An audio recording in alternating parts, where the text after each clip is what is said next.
আসসালামু আলাইকুম। এখন শুনবেন সংবাদ শিরোনাম।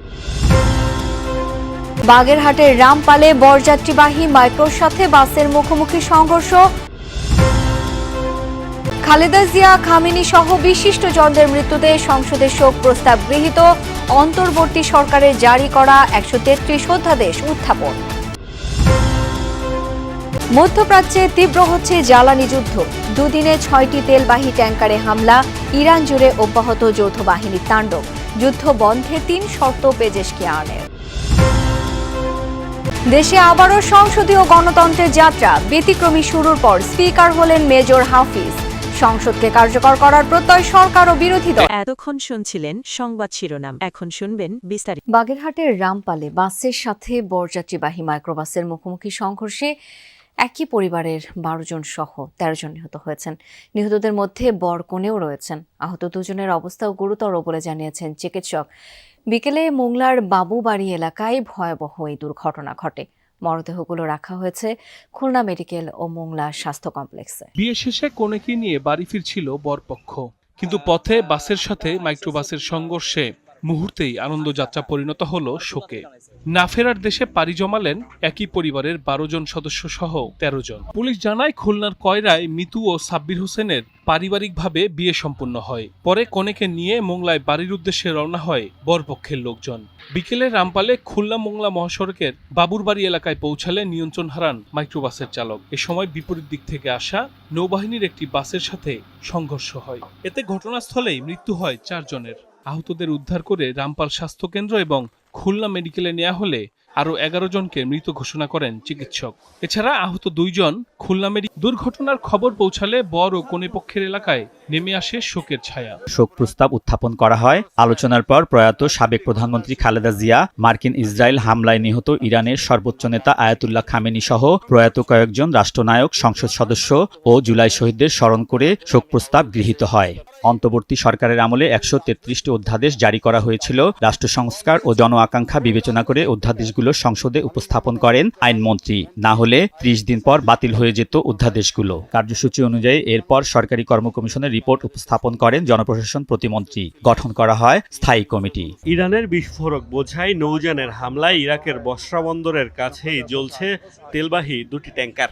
ড্রোন হামলার জেরে ওমানের সালালা বন্দরেও একটি তেলবাহী ট্যাঙ্কারে দাউ দাউ করে আগুন জ্বলতে দেখা গেছে। মধ্যপ্রাচ্যের যুদ্ধ যেন ক্রমেই রূপ নিচ্ছে জ্বালানি যুদ্ধে। হরমুজ প্রণালী নিয়ে পাল্টাপাল্টি হুমকি ধামকির মধ্যেই গত দুদিনে মোট ৬টি ট্যাঙ্কারে হামলা চালিয়েছে ইরান। হরমুজ প্রণালী দিয়ে যুক্তরাষ্ট্র, ইসরায়েল ও তাদের অংশীদারদের ১ লিটার তেলও যেতে না দেওয়ার হুমকি দিয়েছে দেশটি। এমন বাস্তবতায় ব্যারেল প্রতি $২০০ খরচের জন্য বিশ্বকে প্রস্তুত থাকতেও সতর্ক করেছে তেহরান। অর্থবহ ও কার্যকর গণতন্ত্রের অঙ্গীকার নিয়ে শুরু হলো ত্রয়োদশ জাতীয় সংসদের প্রথম অধিবেশন। যদিও রাষ্ট্রপতির ভাষণের প্রতিবাদে শুরুর দিনে ওয়াকআউট করেছে বিরোধী দল। এর আগে রাষ্ট্রপতি আলাদা কক্ষে নতুন নির্বাচিত স্পিকার হিসেবে শপথ পড়িয়েছেন অবসরপ্রাপ্ত মেজর হাফিজ উদ্দিন আহমদ ও ডেপুটি স্পিকার ব্যারিস্টার কায়সার কামালকে।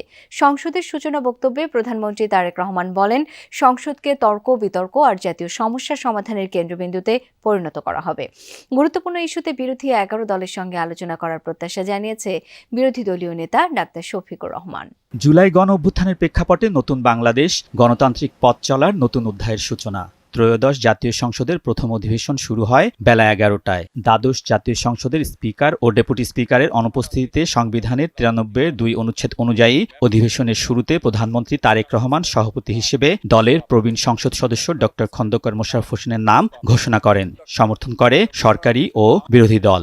এর আগে তিনি বলেন, জাতীয় সমস্যা সমাধানের কেন্দ্রবিন্দু হবে সংসদ। রামপালে বাসের সাথে বরযাত্রীবাহী মাইক্রোবাসের মুখোমুখি সংঘর্ষে একই পরিবারের ১২ জন সহ ১৩ জন নিহত হয়েছেন। নিহতদের মধ্যে বর কনেও রয়েছেন। আহত দুজনের অবস্থাও গুরুতর বলে জানিয়েছেন চিকিৎসক। বিকেলে মোংলার বাবুবাড়ি এলাকায় ভয়াবহ এই দুর্ঘটনা ঘটে। মরদেহগুলো রাখা হয়েছে খুলনা মেডিকেল ও মোংলা স্বাস্থ্য কমপ্লেক্সে। বিয়ে শেষে কনেকে নিয়ে বাড়ি ফিরছিল বরপক্ষ, কিন্তু পথে বাসের সাথে মাইক্রোবাসের সংঘর্ষে মুহূর্তেই আনন্দযাত্রা পরিণত হলো শোকে।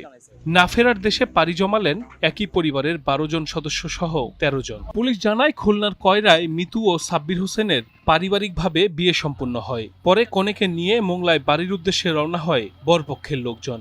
বিকেলে রামপালে খুলনা মোংলা মহাসড়কের বাবুরবাড়ি এলাকায় পৌঁছালে নিয়ন্ত্রণ হারান মাইক্রোবাসের চালক। এ সময় বিপরীত দিক থেকে আসা নৌবাহিনীর একটি বাসের সাথে সংঘর্ষ হয়। এতে ঘটনাস্থলেই মৃত্যু হয় ৪ জনের।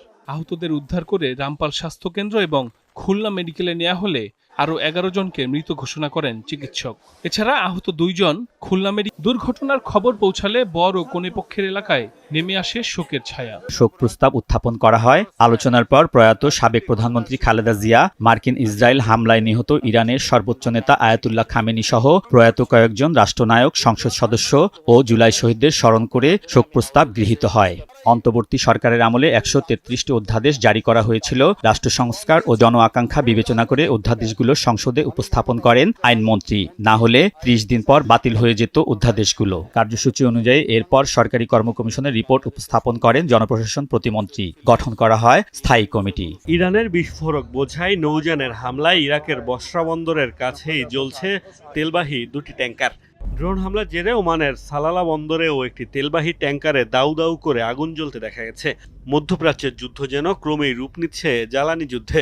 হরমুজ প্রণালী নিয়ে পাল্টাপাল্টি হুমকি ধামকির মধ্যেই গত দুদিনে মোট ৬টি ট্যাঙ্কারে হামলা চালিয়েছে ইরান। হরমুজ প্রণালী দিয়ে যুক্তরাষ্ট্র, ইসরায়েল ও তাদের অংশীদারদের ১ লিটার তেলও যেতে না দেওয়ার হুমকি দিয়েছে দেশটি। এমন বাস্তবতায় ব্যারেল প্রতি $২০০ খরচের জন্য বিশ্বকে প্রস্তুত থাকতেও সতর্ক করেছে তেহরান। অর্থবহ ও কার্যকর গণতন্ত্রের অঙ্গীকার নিয়ে শুরু হলো ত্রয়োদশ জাতীয় সংসদের প্রথম অধিবেশন। যদিও রাষ্ট্রপতির ভাষণের প্রতিবাদে শুরুর দিনে ওয়াকআউট করেছে বিরোধী দল। এর আগে রাষ্ট্রপতি আলাদা কক্ষে নতুন নির্বাচিত স্পিকার হিসেবে শপথ পড়িয়েছেন অবসরপ্রাপ্ত মেজর হাফিজউদ্দিন আহমদ ও ডেপুটি স্পিকার ব্যারিস্টার কায়সার কামালকে। সংসদের সূচনা বক্তব্যে প্রধানমন্ত্রী তারেক রহমান বলেন, সংসদকে তর্ক বিতর্ক আর জাতীয় সমস্যা সমাধানের কেন্দ্রবিন্দুতে পরিণত করা হবে। গুরুত্বপূর্ণ ইস্যুতে বিরোধী ১১ দলের সঙ্গে আলোচনা করার প্রত্যাশা জানিয়েছে বিরোধী দলীয় নেতা ডাক্তার শফিকুর রহমান। জুলাই গণ অভ্যুত্থানের প্রেক্ষাপটে নতুন বাংলাদেশ, গণতান্ত্রিক পথ চলার নতুন অধ্যায়ের সূচনা। ত্রয়োদশ জাতীয় সংসদের প্রথম অধিবেশন শুরু হয় বেলা ১১টায়। দ্বাদশ জাতীয় সংসদের স্পিকার ও ডেপুটি স্পিকারের অনুপস্থিতিতে সংবিধানের ৯৩(২) অনুচ্ছেদ অনুযায়ী অধিবেশনের শুরুতে প্রধানমন্ত্রী তারেক রহমান সভাপতি হিসেবে দলের প্রবীণ সংসদ সদস্য ড খন্দকার মোশাররফ হোসেনের নাম ঘোষণা করেন। সমর্থন করে সরকারি ও বিরোধী দল। এর আগে তিনি বলেন, জাতীয় সমস্যা সমাধানের কেন্দ্রবিন্দু হবে সংসদ। বাগেরহাটের রামপালে বাসের সাথে বরযাত্রীবাহী মাইক্রোবাসের মুখোমুখি সংঘর্ষে একই পরিবারের ১২ জন সহ ১৩ জন নিহত হয়েছেন। নিহতদের মধ্যে বর কনেও রয়েছেন। আহত ২ জনের অবস্থাও গুরুতর বলে জানিয়েছেন চিকিৎসক। বিকেলে মোংলার বাবুবাড়ি এলাকায় ভয়াবহ এই দুর্ঘটনা ঘটে। মরদেহগুলো রাখা হয়েছে খুলনা